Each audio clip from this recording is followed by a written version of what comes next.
आज़ादी का अमृत महोत्सव ਨੂੰ समर्पित आज़ादी का सफ़र तहत ਅਸੀਂ ਭਾਰਤ ਦੀ ਆਜ਼ਾਦੀ ਵਿੱਚ ਯੋਗਦਾਨ ਪਾਉਣ ਵਾਲੇ ਵੱਖ-ਵੱਖ ਮੰਨੇ ਪ੍ਰਮੰਨੇ ਅਤੇ ਗੁਮਨਾਮ ਆਜ਼ਾਦੀ ਸੰਗਰਾਮੀਆਂ ਦੇ ਜੀਵਨ ਦੇ ਪਹਿਲੂਆਂ ਤੋਂ ਤੁਹਾਨੂੰ ਜਾਣੂ ਕਰਵਾਉਂਦੇ ਹਾਂ। ਇਸ ਤੋਂ ਇਲਾਵਾ ਆਜ਼ਾਦੀ ਦੇ ਸੰਘਰਸ਼ ਨਾਲ ਜੁੜੀਆਂ ਹੋਰ ਗਤੀਵਿਧੀਆਂ ਬਾਰੇ ਵੀ ਦੱਸਦੇ ਹਾਂ।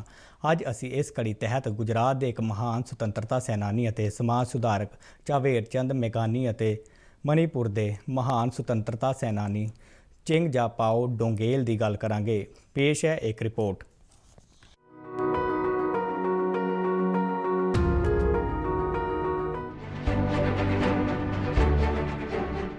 ਝਵੇਰ ਚੰਦ ਮੇਘਾਨੀ ਦਾ ਜਨਮ ਅੱਜ ਦੇ ਹੀ ਦਿਨ 1896 ਚ ਗੁਜਰਾਤ ਦੇ ਸੁਰਿੰਦਰਨਗਰ ਜ਼ਿਲ੍ਹੇ ਦੇ ਚੋਟੀਲਾ ਕਸਬੇ 'ਚ ਹੋਇਆ ਸੀ।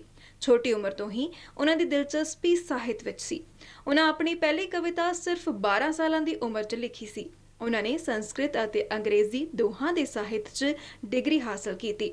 1930 'ਚ ਇਸ ਮੰਨੇ ਪ੍ਰਮੰਨੇ ਕਵੀ ਤੇ ਲੇਖਕ ਨੂੰ ਸਿੰਧੂਡੋ ਕਿਤਾਬ ਲਿਖਣ ਤੇ 2 ਸਾਲ ਜੇਲ੍ਹ ਦੀ ਸਜ਼ਾ ਸੁਣਾਈ ਗਈ ਸੀ, ਜਿਸ ਵਿੱਚ ਅੰਗਰੇਜ਼ੀ ਸ਼ਾਸਨ ਵਿਰੁੱਧ ਸੁਤੰਤਰਤਾ ਸੰਗਰਾਮ 'ਚ ਹਿੱਸਾ ਲੈਣ ਵਾਲੇ ਨੌਜਵਾਨਾਂ ਨੂੰ ਪ੍ਰੇਰਿਤ ਕਰਨ ਵਾਲੇ ਗੀਤ ਸ਼ਾਮਲ ਸਨ।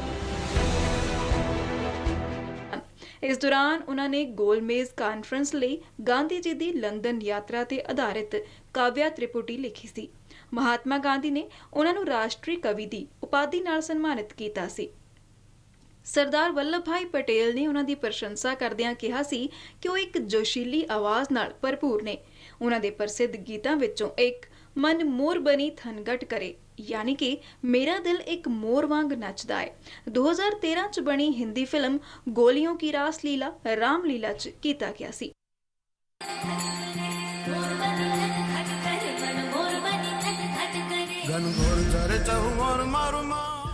मेघानी ने 100 तो वध किताबां लिखियां। उन्हां दी पहली किताब कुर्बानी नी कथा यानी कि शहादत दियां कहानियां सिरलेख नाल रविंद्रनाथ टैगोर दी कोथाओ कहानी दा तर्जमा सी, जो पहली बार 1922 च छपी सी।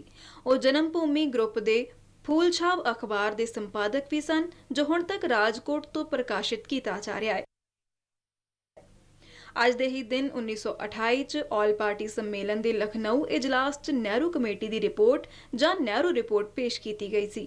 ਸੰਵਿਧਾਨ ਦਾ ਖਰੜਾ ਤਿਆਰ ਕਰਨ ਲਈ ਜਵਾਹਰ ਲਾਲ ਨਹਿਰੂ ਨਾਲ ਮੋਤੀ ਲਾਲ ਨਹਿਰੂ ਦੀ ਪ੍ਰਧਾਨਗੀ ਚ ਇੱਕ ਕਮੇਟੀ ਦਾ ਗਠਨ ਕੀਤਾ ਗਿਆ ਸੀ।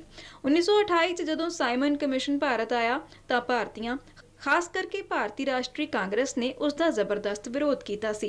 वजह यह सी कि कमिशन च एक भी भारती नूं शामिल नहीं किया गया सी। इसलिए भारत लई इंग्लैंड के विदेश मंत्री लॉर्ड बिरकिनहेड ने भारतीय नेतावां नूं भारत लई संविधान का खरड़ा तैयार करने की चुनौती दी।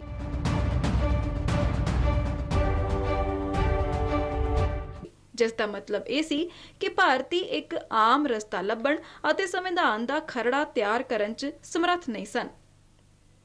राजनीतिक नेतावां ने इस चुनौती नूं मंजूर किया। एक सर्व पार्टी सम्मेलन आयोजित किया गया अते एक कमेटी नियुक्त की गई, जिसनूं संविधान का खरड़ा तैयार करन दा काम सौंपिया गया।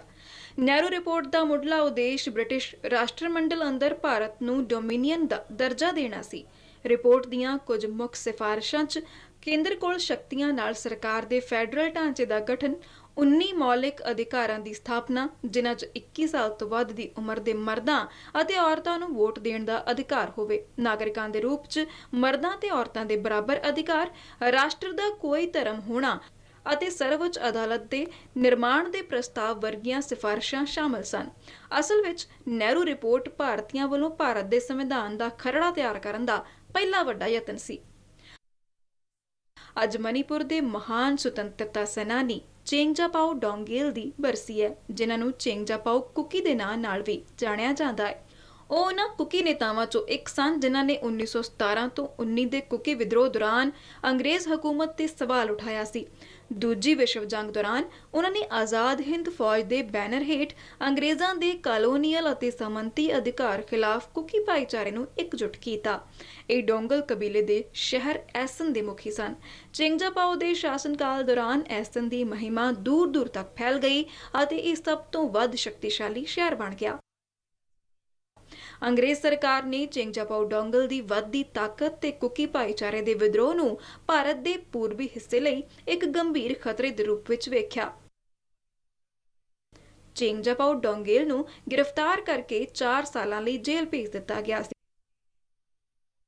ਭਾਰਤ ਨੂੰ ਆਜ਼ਾਦੀ ਮਿਲਣ ਤੋਂ ਬਾਅਦ ਸਰਕਾਰ ਨੇ ਕੁਕੀ ਯੋਧਿਆਂ ਦੀ ਬਹਾਦਰੀ ਅਤੇ ਉਹਨਾਂ ਵੱਲੋਂ ਲੜੀ ਗਈ ਆਜ਼ਾਦੀ ਦੀ ਲੜਾਈ ਦੀ ਯਾਦ ਵਿੱਚ ਕੁਕੀ ਇਨ ਦੇ ਨਿਰਮਾਣ ਲਈ ਗ੍ਰਾਂਟ ਕੀ ਦਿੱਤੀ, ਜੋ ਅੱਜ ਇੰਫਾਲ ਸ਼ਹਿਰ ਦੇ ਮੱਧ ਵਿੱਚ ਸਥਿਤ ਹੈ। ਭਾਰਤ ਦੀ ਆਜ਼ਾਦੀ ਦੀ ਲੜਾਈ ਦੇ ਇਤਿਹਾਸ 'ਚ ਚਿੰਗਜਾਪਾਓ ਡੋਂਗਲ ਦਾ ਨਾਮ ਸਨਮਾਨ ਅਤੇ ਸ਼ਰਧਾ ਨਾਲ ਯਾਦ ਕੀਤਾ ਜਾਵੇਗਾ।